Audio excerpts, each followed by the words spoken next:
तो ये मेरा इंडिया वर्सेस अफ़गानिस्तान का रिव्यू है और प्रसिद्ध कृष्णा ने बहुत अच्छी बॉलिंग की। रोहित शर्मा ने मेकअप किया जो 2 कैचेस उसके ड्रॉप हुए। जब उसके 2 कैचेस ड्रॉप हुए तो मेरा यही था भाई 70-80 तो एटलीस्ट बनाओ और उसने अच्छे फैशन में किए। यशस्वी जायसवाल 100 मार दी तो 6 मैच में 200 हो गए यशस्वी के। उसके अलावा बॉलिंग में मैं ये कहूँगा कि स्टार्टिंग का स्पेल जो था प्रसिद्ध का, गुरनूर का बहुत अच्छा था। Prince Yadav I think he is very wayward right now. उसके अंदर रॉ टैलेंट है, लेकिन मैं कहूँगा गुरनूर का जो रॉ टैलेंट है थोड़ा सा जल्दी वो हुआ है।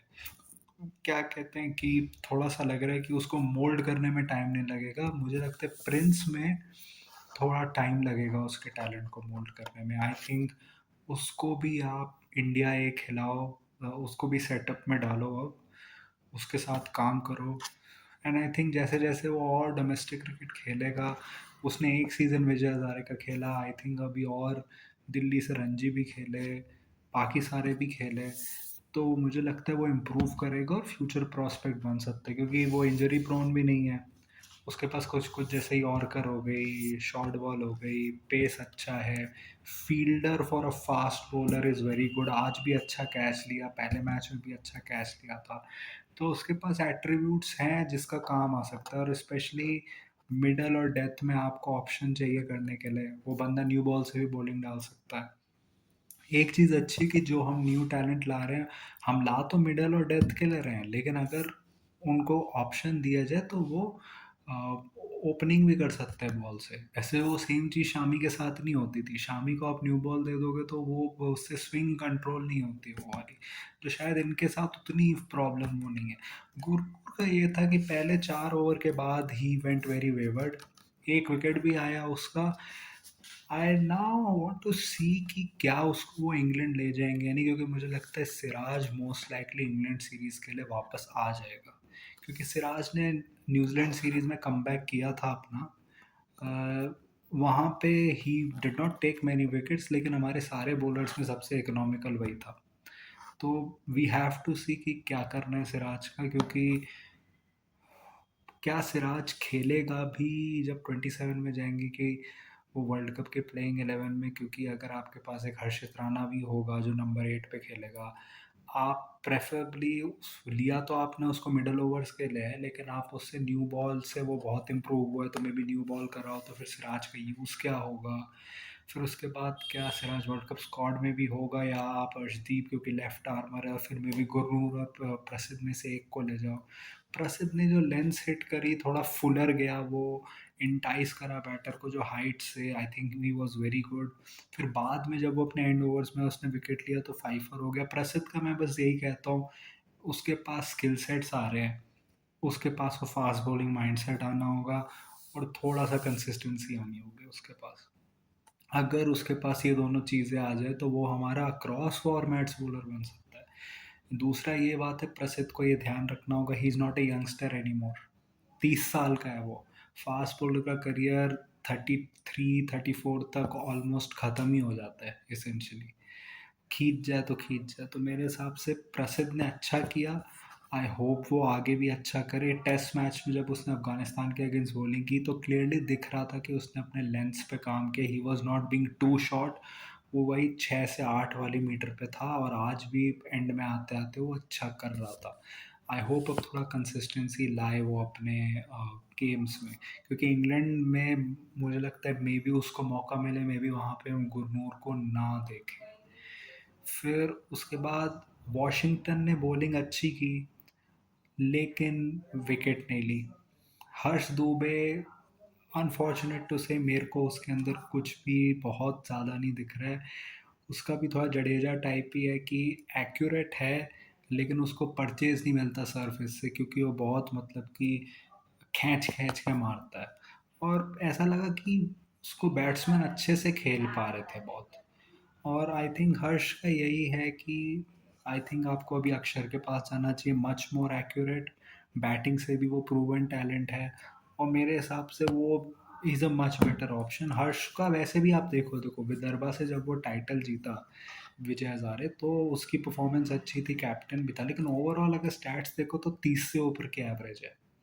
क्या कहते हैं कि हर्ष की, और ऑफ कोर्स आपके पास अभी और टाइम है डेवलप करने में, आप उसको और खिलाओगे क्रिकेट, चाहे ए क्रिकेट हो गई चाहे डोमेस्टिक क्रिकेट, वो इम्प्रूव करेगा और इवेंचुअली बाद में मे बी आप मानव को भी ट्राई करो, लेकिन मानव का जैसा एक्शन है मे बी वो वाइड बॉल के लिए उतना है नहीं, क्योंकि वो फ्लाइट बहुत ही देता है, और जो लेफ्ट आर्म स्पिनर होता है उसका काम मेनली कंट्रोल करना होता है rather दैन बहुत ज़्यादा विकेट का, तो मिडल ओवर में विकेट का अभी भी आपका एक एस्पेक्ट है जो आपने नहीं किया।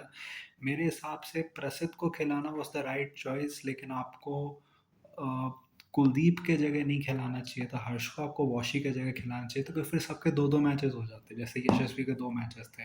उसके बाद केएल को ना खिलाना, आई गेट इट कि आपने ईशान को रखा क्योंकि वो अच्छा है, आप उसको आपका बैकअप है, लेकिन केएल बस टेस्ट और ओडीआई खेलता है, ईशान तभी भी आगे जाके टी20 खेलेगा, तो केएल को मे बी आप और रन्स दे सकते थे। श्रेयस ने जो एंड में दो छक्के मारे, आई होप उससे उसको कॉन्फिडेंस आया, क्योंकि पहले जो वो बॉलें खेला था उसमें तो बस डिफेंस डिफेंस हो रहा था। रोहित शर्मा का मैं ये कहूँगा कि at the start of inning दो कैच ड्रॉप होना, वेरी अंडर प्रेशर, और ऐसा लग रहा था कि रोहित लग ही नहीं रहा था बैटर, लग रहा था कि पता नहीं कौन आ गया बैटिंग करने, लेकिन जैसे जैसे वो थोड़ा सा सेटल हुआ 30-40 रन पे पहुंचा, फिर उसके बाद लगा कि ये ओल्ड विंटेज रोहित शर्मा है, जैसे उसने राशिद को टेक ऑन किया, आज डरा नहीं वो राशिद से। यशस्वी को जो उसने गाइड किया, यशस्वी ने बोला भी कि जब मैं थोड़ा सा कर नहीं पा रहा था तो मैं पूछ रहा था कि मैं क्या करूँ, और यशस्वी को अपने माइंडसेट पे काम करना होगा। जो उसकी लास्ट 100 आई थी उसमें भी हुआ था कि वो फंस रहा था और उसको समझ नहीं आ रहा था मैं क्या करूँ, वो तो लकी था कि रोहित उसके साथ में था कि उसकी सेंचुरी हो गई, और विराट था इधर भी। तो यशस्वी को अपने माइंडसेट पे, क्योंकि technically he is probably one of the best batsman India has across formats, लेकिन उसका माइंडसेट उसको घुमा देता है। हमने इंग्लैंड के अगेंस्ट टेस्ट मैचेस में भी देखा है, फील्ड में भी बहुत बार देखा, चाहे इंग्लैंड के अगेंस्ट हो, पीजीटी में भी हो, जो हम मैचेस जीत सकते थे वहाँ कुछ हो जाता है, उसको कभी कभी सीम्स ऑफ हो जाता है, तो उस पर करने की है। यशस्वी का एक ही है कि वो परफॉर्म करे, वो 15 में तभी आ सकता है अगर रोहित और विराट में से कोई ड्रॉप हो जाए वर्ल्ड कप के लिए, वरना वो जो रिजर्व्स आपके जाएंगे 16 17 18, उसमें से जो एक बैटर होगा, अब उसमें होगा कि जायसवाल या ऋतुराज हो, और जायसवाल ने अभी तक तो अच्छा परफॉर्म ही किया है, उसने 200 मार दिए 6 मैचेस में, तो may be he can be that 16th name in that three reserves.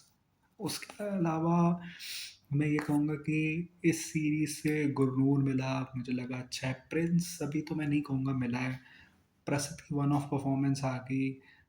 I think batting में आपको ईशान किशन मिला, यशस्वी जायसवाल का फॉर्म में आना बहुत अच्छा है, रोहित का अच्छा है कि 40 की एवरेज हो गई, तो उसकी 3 सीरीज हो गई जिसमें उसकी 45 से ऊपर की एवरेज है, और एक है जिसमें 20 के, तो he is on good terms. वो जो बॉल थी जिस पे आउट हुआ, डेस्परेट होके मारा, वो बॉल तो छक्के वाली थी, मेरे को बहुत बुरा लगा, 100 नहीं हुआ, लेकिन ठीक है, कॉन्फिडेंस लेके जाएगा वो। आज मूड में भी अच्छा था, 3 कैचेस भी पकड़े रोहित ने, तीनों आए उसके तरफ, उसके बाद इसलिए रन्स भी मारे, तो he was in good mood. गंभीर का मेरे को लगा साले तू यशस्वी जब 100 मार रहा है तब तो बड़ा स्माइल कर करके कर रहा है, वह रोहित मार रहा है तो ऐसे शक्ल करके कर रहा है। आई थिंक इंडिया के पॉजिटिव्स इस सीरीज से है कि बैटिंग में फॉर्म आया लोगों का, शुभमन ने एक अपनी नई गेयर ढूंढी है बैटिंग में, ईशान किशन का मिलना, रोहित का फॉर्म में आना, केएल के रन्स मारना, Shreyas is still a big concern. लेकिन उसके अलावा मैं कहूँगा कि नीतीश रेड्डी ने बॉलिंग की, लेकिन वो फुल्ली फिट नहीं लग रहा था मेरे को। आई होप वो ठीक हो, क्योंकि अभी टी20s में भी उसको जाना है, और मोस्ट लाइकली क्योंकि हार्दिक होगा नहीं इंग्लैंड सीरीज़ में, तो ओडीआई में भी वो जाएगा, and we need him fit there, तो आई होप फिट हो। आई थिंक अभी भी एक चीज़ है जो आप सॉल्व करना चाह रहे थे जो नहीं हुई, जो आपकी सिलेक्शन की भी प्रॉब्लम थी, और जो थे बॉलर्स वो भी नहीं कर पाए, वो मिडल ओवर्स में आपके विकेट्स लेना, वो अभी भी आप नहीं ले पा रहे हो। दूसरा, वॉशी पे इतना रिलाय करना, जबकि बॉलिंग उसने ठीक की लेकिन विकेट्स नहीं ले रहा, वो बैटिंग उससे हो नहीं रही। आपके पास एक अक्षर है, go back to him and trust him. मेरे हिसाब से अगर दो आपके स्पिनर जाने चाहिए तो कुलदीप और अक्षर होने चाहिए, एंड कुलदीप का भी हाई टाइम है स्टार्ट परफॉर्मिंग, वरना ये लोग एंड में वरुण या किसी को ले आएंगे, लेकिन वरुण का चांस कम लग रहा है क्योंकि साउथ अफ्रीका की पिचेस कैसी हो, मिस्ट्री है, फिंगर स्पिनर है, तो वन डायमेंशनल टाइप तो मे भी नहीं, लेकिन Kuldeep has to perform as well. तो ये मेरा रिव्यू था। अफगानिस्तान का तो कोई पॉजिटिव क्या, असमत है बैटिंग से पॉजिटिव, लेकिन उसने भी बॉल से हगा ही है। उसके बाद राशिद एक मैच में ठीक ठाक था, लेकिन ओवरऑल तो मैं कहूँगा अफगानिस्तान का नहीं है। लेकिन ये मेरा रिव्यू था। आपको कैसा लगा कमेंट्स में बताइए। वीडियो अच्छा लगे तो शेयर कीजिए, नहीं अच्छा लगे तो उनसे कीजिए जिनको अच्छा लगता हो। Go donate on my UPI ID shareboy@okicici so I can make YouTube permanent career option. Like, share, subscribe. Thank you. Goodbye. Uh, अलविदा।